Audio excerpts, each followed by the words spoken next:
Good morning. இன்றைக்கி நான் லஞ்சுக்கு பாவக்காய் கூட்டு பண்ணி காமிக்க போகிறேன். விசேஷங்களில் பண்ணுவாள், இந்த தவசம் அந்த மாதிரிலாம் பண்ணுவாள். சாதாரண நாள்லேயும் பண்ணி சாப்பிட்லாம். அது உடம்புக்கு நல்லது, ஹெல்தி உங்களுக்கு. அது எப்படி பண்ணுறது, என்ன பொருள் வேணும்னாக்க, நான் ஒரு சின்ன பாவக்காய் எடுத்து பொறுப்படியாக நறுக்கி வச்சுட்டுருக்கேன். அதுக்கு வேணுங்கிற அளவு பயத்தம்பருப்பு நான் ஒரு குழம்பு கரண்டியால் கும்பலாக ஒரு கரண்டி போட்டுருக்கேன்.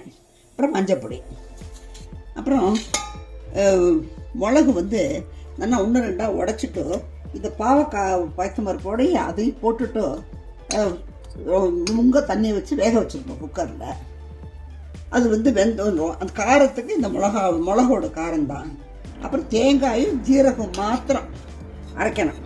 அரைச்சிட்டு இது குக்கரில் எடுத்தப்புறம் பயத்தம்பருப்பு பாவக்காயும் ரெண்டும் ஒன்றா வெந்திருக்கும். அதுக்கப்புறம் அதை நல்லா உடச்சி விட்டுட்டு இந்த அரைச்ச விழுது இருக்கு பார்த்தீங்களா, அதை போட்டு கருவேப்பிலையில் இது தேங்காய் எண்ணெயில் கடுகு உளுத்தம்பருப்பு கருவேப்பிலை தாளிச்சு கொட்டணும். இறக்கிட்டு கொஞ்சோண்டு ஒரு 3 ஸ்பூன் தேங்காய் எண்ணெய் ஊற்றினாக்க 2 ஸ்பூன் தாளிக்கிறதுக்கு போடுங்க. 1 ஸ்பூன் பச்சை தேங்காய் எண்ணெய் ஊற்றுங்க. பச்சை தேங்காய் எண்ணெய் தான் இதில் ஹைலைட்டு. இப்போ நம்ம எப்படி பண்ணுறதுன்னு பார்ப்போம். பாருங்க, பாவக்காயும் பயத்தம்பருப்பும் நல்லா வெந்துடுத்து கரண்டியால் நல்லா ஒரு உடச்சி விட்டுட்டு அப்போ தான் பிளெண்ட் ஆகும். நம்ம அரைச்சி வச்சுருக்கோம் இல்லையா, தேங்காய் ஜீரகம் வேறு எதுவுமே இல்லை. காரத்துக்கு தான் நம்ம மிளகை உடச்சி வேகும் போதே போட்டுட்டோம். அது அந்த ஒரு காரம்தான். இப்போ இதை அரைச்சி விட்டு விழுத விட்டுட்டேன். இப்போது நம்ம அந்த அரைச்சி விட்ட மசாலா விழுது இருக்கு இல்லையா, தேங்காய் ஜீரகமும் அதை இதில் விட்டுட்டேன். இப்போ இதுக்கு தேவையான அளவு உப்பை போட்டுட்டு கேஸில் வச்சு ஒரு 10 கொதி வந்தால் போதும். நீங்கள் ஆஃப் பண்ணிவிட்டு தேங்காய் எண்ணெயில் கடுகும் உளுத்தம்பருப்பும் தாளிச்சு கொட்டுங்க. இந்த குவான்டிட்டி கம்மியாக இருக்கிறதுனால இத்தனை உப்பு போகிறோம், அதுக்கு மேலே வேண்டாம். இப்போ ஒரு 10 கொதி வந்தால் போதும், அனுப்பிச்சிடலாம்.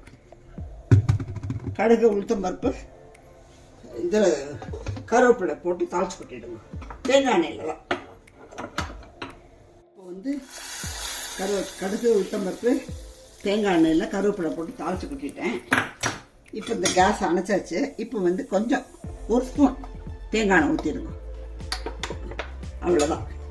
கொஞ்சம் செட் ஆனோன்னு பாத்திரபாகம் ஆனோன்னு சாப்பிடலாம். பாவக்காய் பயத்தம்பருப்பு போட்டு கூட்டு ரெடி. இதை பிசைஞ்சு சாப்பிடலாம். தொட்டுக்கிறதுக்கு பிக்கிள்ஸ் தொட்டுக்கலாம், இல்லை தயிர் பச்சடி மாதிரி தொட்டுக்கலாம்.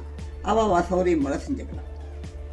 நீங்களும் பண்ணுங்கோ, எனக்கு கமெண்ட்ஸ் கொடுங்கோ, என்னோட சப்போர்ட் பண்ணுங்கோ. நெக்ஸ்ட் வீடியோட உங்களை மீட் பண்ணுறேன்.